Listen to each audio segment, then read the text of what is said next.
Welcome back to my channel, and got some good news. I got some good news, but it's probably going to be strange me saying that it's good news, because for anybody or everybody or nobody most likely to be listening, it's not going to make any difference. But I'm still going to explain my situation. I have a 2000 Ford Taurus. It's about 25 years old. I didn't buy it brand new. It was used probably about, I want to say next to 11, maybe 12 years ago. It might be a little bit less, a little bit more, year or two. But it's been a good car. Put some money into it as I bought it used, and it's held up pretty doggone well.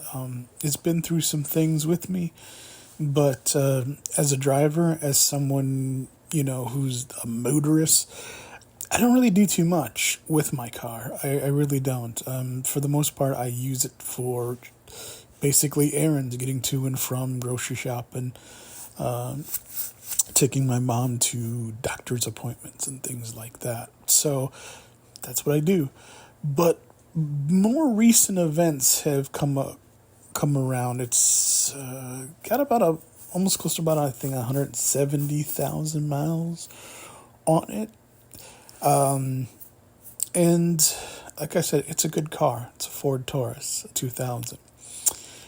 But recent events, as I was going to take my mom to an appointment on Tuesday, on the way back, as I was giving her the gas and traveling, for whatever reason, it seemed like no matter what I would do in terms of the fuel and giving the engine gas, it just would not. And it was a pretty scary event. I mean, to the point where I was losing power, and then eventually it stalled, and I was in a pretty major way. I just about barely made it off the road into the entrance of, ironically, a Toyota dealership, which has nothing to do with the rest of the story. But, if you ever wonder exactly how humanity, where humanity might really be in terms of whatever, if you ever want something in terms of a temperature check, and I'm certainly not encouraging you breaking down or ever having your car in disrepair and not keeping up with things the way you're supposed to, I will say that when you break down on the side of the road anywhere, I think that's where you really find out just what and where humanity is. At least maybe where you are. I don't know. But for me, yeah, and I think if I told this to just about anyone, most people could probably imagine what my experience was like for the most part. It definitely will get you a lot of honks and a lot of aggression and anger. The fact that your car is broke down and there's nothing at the moment you can do about it. But anyways, I almost made it into the entrance. My butt was kind of tail and a little bit into the intersection where I tried to go off. I did put on my four-way flashers and stuff, but nevertheless, I was definitely not making people happy. Anyways, it happened, and I had to call AAA, and let me tell you something. If you want to also really check just how well your blood pressure is in terms of stress, that'll be a way to do it. And so I called and turned the ignition off for a little bit, and then eventually I turned it back on. It turned over. I think it cooled down a little bit enough to build whatever pressure, and then of course that allowed me to drive into the parking lot and wait until I got AAA to tow me to the mechanic shop. So that's basically where I'm at. That's the situation that I'm in. I have absolutely no idea what's going on. I have been noticing over the last few weeks, probably a couple months, I am leaking some oil, which is not good, never good.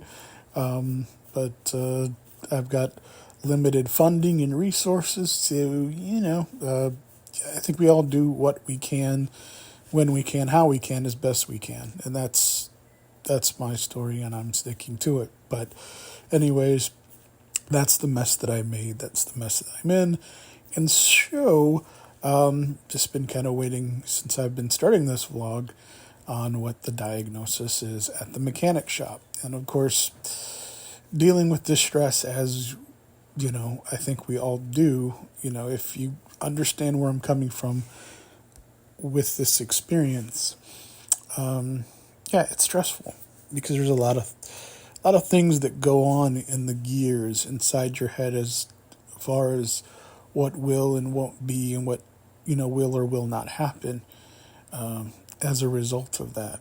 And so today kind of got some better than the worst news, but it's still not over, and I may be just pumping myself up for something in terms of maybe to get another kick to the what, right? So, but it seems better than I feared and that I worried about, which is that I thought maybe I had a complete engine failure, which I don't think I did. But according to what they're telling me, of course, they ran the diagnostic and did all the things that they're supposed to do to try to find out what the heck is going on. And so I do have some, I think, leaky valve covers or something like that. So I'm not exactly sure what that is yet. I'm sure I'm going to need to get that fixed. But I know that the oil pressure and stuff like that is really dirty and almost black, I think. But I don't know exactly what happened. And so it's a 25-year-old car with 170,000 miles on it. And right now in my life, repairing it is almost an impossibility. So getting a new car is definitely not something that I can do, whether it be through financing or anything like that, because that's not the situation that I'm in for a myriad of different reasons. But yeah,